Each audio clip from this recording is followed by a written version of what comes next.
What is up, everybody? Coming at you with this level up PS4 gaming controller review. I picked this thing up over at Walgreens. It was 19.99, and I don't believe I've ever seen a PS4 controller like that cheap in stores before. So, I figured why not pick it up and see if it's not a total piece of shit and is actually, somewhat functional. I looked online and I didn't find a single thing about this. Apparently, it's made by Vivitar, but couldn't find a picture or a review or literally anyone mentioning this thing's existence anywhere on the internet. So I figured I might as well be the first to give my opinion and let y'all know what I think of it. Looking at the front here, it doesn't look like the most high quality of controllers. I'm not sure if it's doesn't have a touchpad or what's going on with it, but doesn't really appear to have a touchpad. Looks like they replaced the square button with a cube. The triangle is a pyramid. The circle looks to be a cylinder, and the X is like one of those weird pieces in that game Perfection, like the X piece. That's kind of what it looks like. Try to look at closer here, but I guess it doesn't really matter what is on the buttons and how it plays. So let's take this thing out of the box and see what it's all about. So the box contains the controller, a little cardboard casing for it, and then a little instruction manual that says plug into PS4, power on PS4, and press the home button to pair. Yeah, as I thought, there is no touchpad on this controller. This is just clear plastic, so if you're looking to use the touchpad in any game, you're not going to be able to do that. I guess the game I'm going to try it out, I'm going to play a couple games of Call of Duty with it, and you don't have to use the touchpad for that game, so it shouldn't really bother it, but the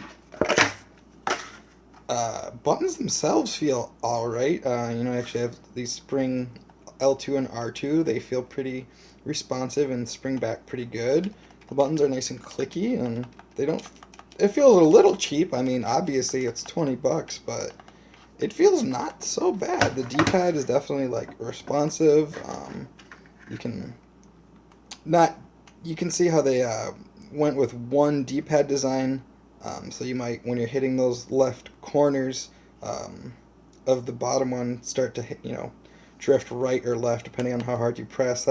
D-pad definitely is not as good as the stock or standard PlayStation 4 controller, but let's give this thing a plug in and play a couple games of COD. See what I think of it.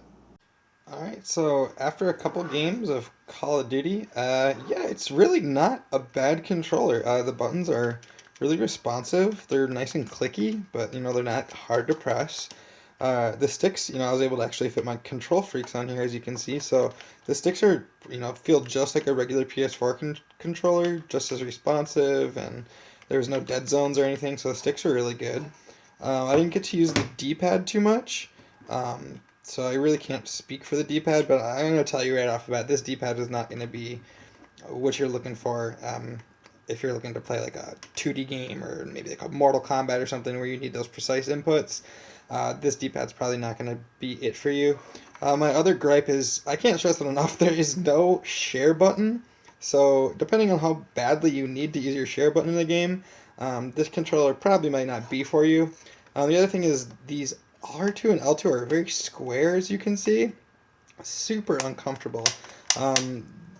Not a big fan. Like I said, really uncomfortable, and just compared to the regular PlayStation 4 controller, just it feels about the same in your hand. It's definitely the same size, but it's just the way your fingers rest on this just doesn't feels really awkward and boxy to me. Other thing is these R1 and L1s are, look at that. You can see that happened in the middle of the game. They're really cheap and just kind of floating in here, and that you can kind of almost push them in on one side because they just sort of float in there. So those are also really shitty. And other than that, I guess it's, for 20 bucks, it's like, a third of the price that you're going to pay for a PS4 controller. So if you're in dire need, I guess I would recommend this thing. It's a nice backup because there's a wired one, so you have it as like an emergency controller, but overall, on a scale of like 1 to 10, I'm going to give this thing like a 5, I suppose. Like I said, that lack of touchpad is pretty crucial, and just the way these buttons float is just so cheaply made. I hate anything where like that's crucial to me. Like how many times is that going to happen while I'm playing a game? That's terrible. But these face buttons are fine. The sticks are fine. I'm maybe a 6 at best out of 10, but if, like I said, if you need an emergency controller or something to last you, I wouldn't say don't pick this up because it'll definitely work for you. Unless you really need to use that touchpad, then I'm not sure this is going to be the best choice. But thank you for watching, and hope you guys have a good one.